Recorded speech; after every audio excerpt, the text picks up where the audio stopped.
Hey folks, welcome back to the channel. So if you haven't already subscribed, go ahead and hit the subscribe button and also hit the notification bell so you get notified when I upload new videos. But today we're going to take an inside sneak peek at the Onan HGLAA quiet inverter style 2500 watt LP or propane style generator. So this is a new model Onan that just came out within the last few months. Right now they're extremely difficult to get your hands on because everything that's being produced practically is going to RV manufacturers. But let's take a quick walk through and I'll point out a bunch of the nice features of it. The way to distinguish this generator from the HGJBB style generator, which is the generator that runs at a constant 3600 RPM and doesn't have an inverter system built into it, is the vent. So this is the access door on the front cover or the top cover of the generator. If you've got a great big door like this with 5 slots in it, then you have the inverter style generator, at least in the 2500 watts and 2800 watt series. If you have a door which has a black cover here, it's sort of a black adding piece that has little hexagonal shaped holes, that's not the inverter style generator. You can see the oil fill and oil check. It's really easy to get to. I had mentioned that earlier. Spark plug's right up there on the top. That's it right here. It uses an NGK BPR 6ES overhead valve. Starter over here. This little black piece that looks like a brush, it's basically just an air dam. So what it does is it keeps all the airflow going in the right direction. So how that works is the airflow comes in through the front of the unit on the right side, travels across the cooling fins, and then shoots over to the left side of the generator at the very back through the fan, and then goes across the motor, across the exhaust, and then exits down at the bottom on the left side.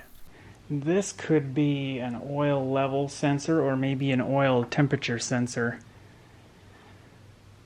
Over here we have what would normally be a carburetor on a carbureted engine, but this is electronic fuel injection and it's the propane version. Air cleaner is here. Propane comes in through this, and up here at the top we have our start-stop switch and then our circuit breaker. I've already hooked up my propane line, so it's kind of just laying in there. And over here we have the muffler, and then below the muffler is the flexible tailpipe connection. Here's the flexible exhaust connector, and you can see how we have quite a bit of movement there. That's what I had mentioned earlier. It's on rubber vibration dampening mounts. One of those is right down inside here. You can see it right behind this connector, right there. It's got that little green or blue colored dot on it. The engine has a vibration dampening isolator on the front and the back, and then right next to each dampener there's a small stud that goes through the bottom of the case, and then on the bottom of the case there's a rubber isolator, and what that does is it limits the amount of movement that can happen when the generator engine is moving or vibrating. With those vibration dampeners, it does do a pretty good job of dampening the vibration, and it doesn't transmit noise, vibration, and harshness to the chassis of our RV. And moving around to the back, here's the back of the muffler. Here's our starter and our starter solenoid. And then down below that we have our positive and negative cable connections are right there on the corner. All of our propane and AC electrical connections, as well as the remote panel, are made over here on the rear right corner. Here's a close-up look at those. The generator does not include this piece of conduit, this gray piece of conduit right there that's connected into this little elbow. It does include that elbow, and it does include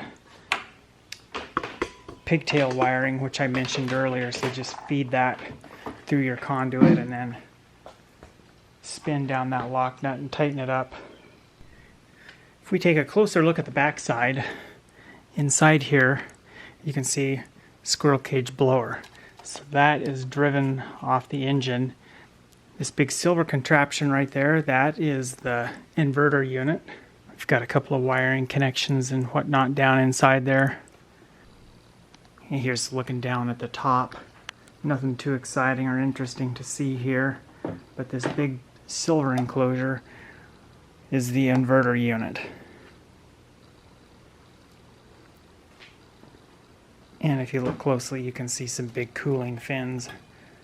So the air intake for the cooling portion comes in right up front here, comes across these cooling fins, gets sucked in through the blower, and then back across the engine, and then the muffler, and exits right out the bottom there.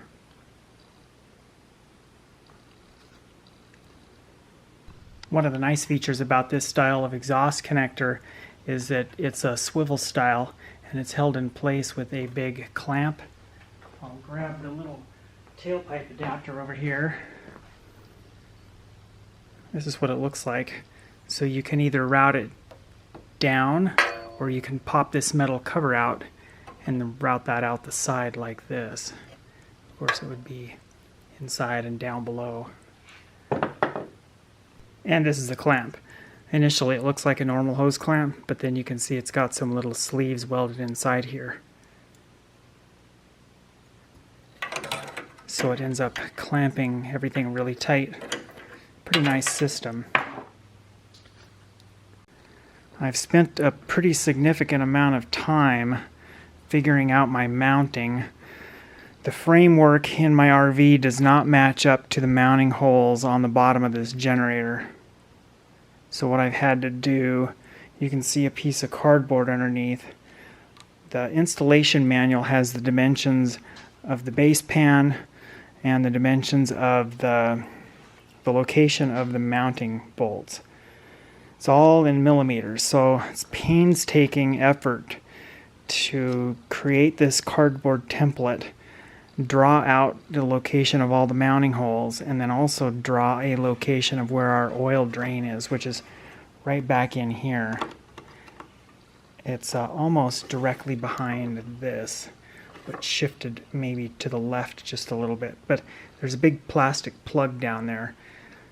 So if you have a fully enclosed compartment, at least the bottom, where a portion of the bottom is enclosed of your compartment, you have to make accommodations for that oil drain. And I am going to use a couple of pieces of thick aluminum plate that will span the gap between my framework and the bottom of the compartment. My framework, I have a perimeter frame, but then I have two frame pieces that go front to back. One of them actually lines up perfectly with the mounting bolts on the right side of the generator. The left side doesn't even come anywhere close. The left side piece of frame comes about right here, and our mounting hole is right there.